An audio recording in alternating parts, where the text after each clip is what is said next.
declare a variable, let me just give us an instance. We can say let person equal to, say, John, and we'll end with a semicolon.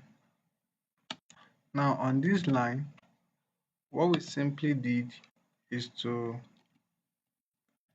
declare a variable.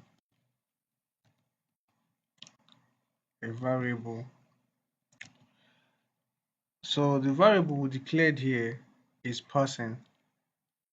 So this is the variable. This is called the assignment operator, and then this is now called a value.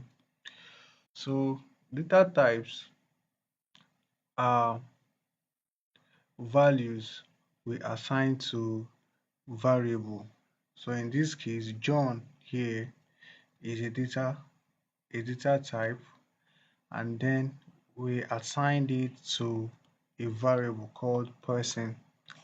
And let, on the other hand, is a keyword. A keyword is a JavaScript reserved word used to declare a variable. Now, whenever you want to declare